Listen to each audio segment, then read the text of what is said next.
Hey, how's it going? So what kind of wood is Diggler going to play with today? Well, today I'm going to do something different. I am going to be repairing this cutting board that I made for my wife about 5 years ago. You can see it's got a whole bunch of knife marks in it. So we're going to sand that down, refinish it, and she also decided to leave it close to the stove at one point and burn the edges. So we're going to address that too. So, with that being said, let's get busy. So this cutting board, I've noticed that in 5 years it's got a little bit of a twist into it, and to be honest, 5 years ago my equipment wasn't this good either.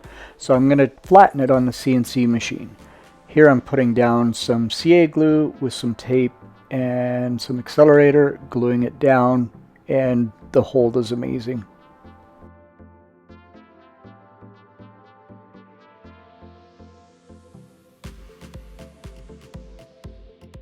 Now that it's all zeroed off, I'm going to use a flattening bit. I'm just going to let the machine do its magic.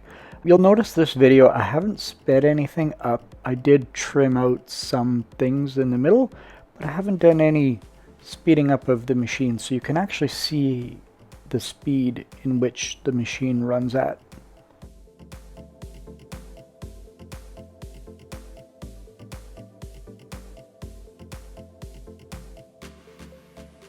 So I made this cutting board 5 years ago just using a job site table saw, and it actually, you know what, after 5 years it's lasted and it did turn out great at the time.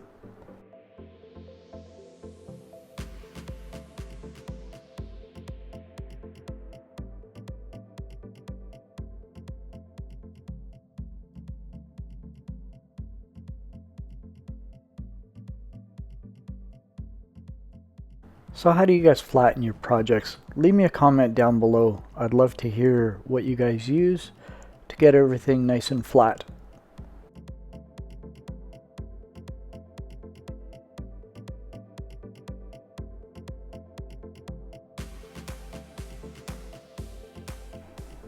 So I could actually sit here all day and watch the machine run programs, and those who have a CNC machine will know exactly what I mean.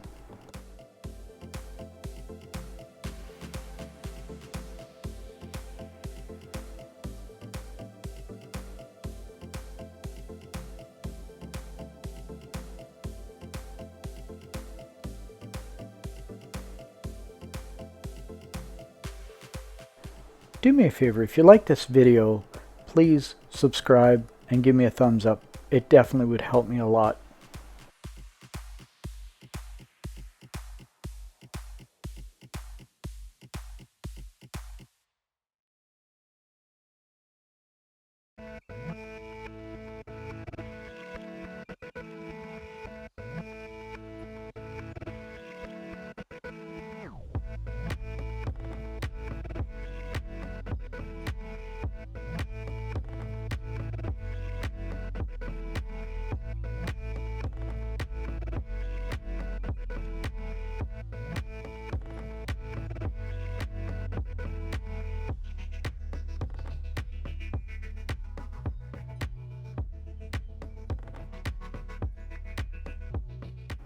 Now that it's flat on one side, I'm going to take it and run it through the drum sander, do a couple passes till the pencil marks that I put on there are gone, and it's nice and flat on the opposite side that way.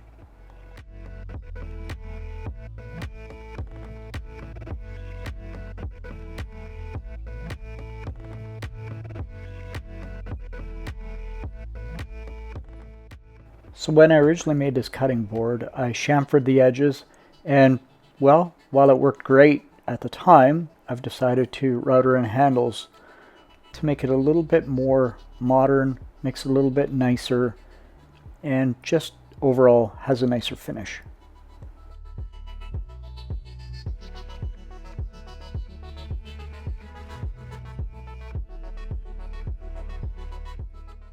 So I know at the beginning of the video I did say I wasn't going to speed anything up, but I did forget about this part. It was done as a time lapse just so it wouldn't be boring, because each handle takes roughly 30 minutes on the CNC to complete. And Who really wants to sit there for 30 minutes staring at the machine? Although, I've done it.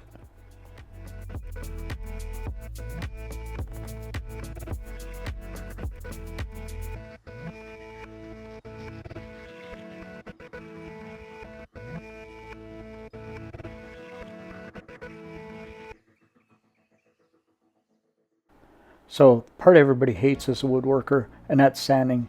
I first apply pencil marks to both sides, and rather than boring everybody with all the sanding, I have eliminated a lot of it. Actually, most of it.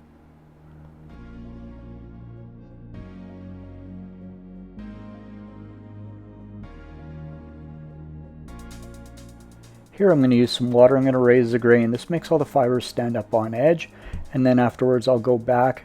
Once it's dry, use the sander, knock down the fibers. This way, the first time it's washed, it doesn't have a real rough finish to it. It keeps it nice and smooth.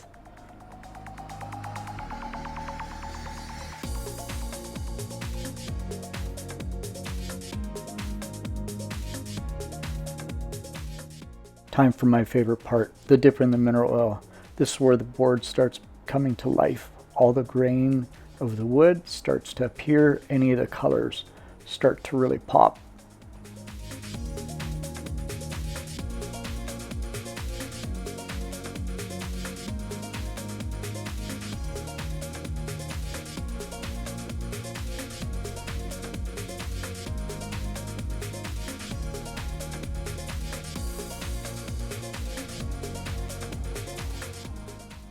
So after having it sit in the mineral oil for about an hour, I put it on a stand, let the excess mineral oil drip off, and then the next day I put on some mineral oil beeswax combo, let that sit for a full day.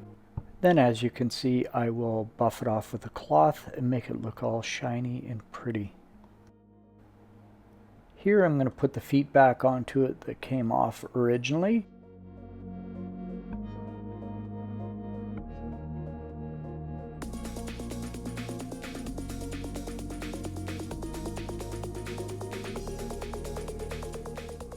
So I actually left the burn mark in the cutting board as a reminder to my wife that, hey, wood burns, don't leave it beside the stove.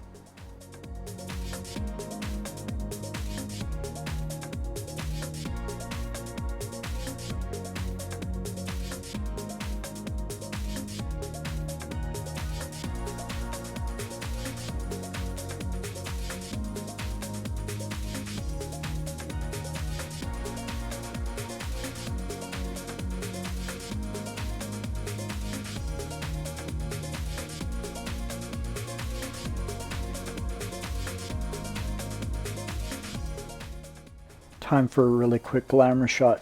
Doesn't that look great? And my wife, after giving it back to her, she doesn't want to use it anymore. She says it's too nice to use.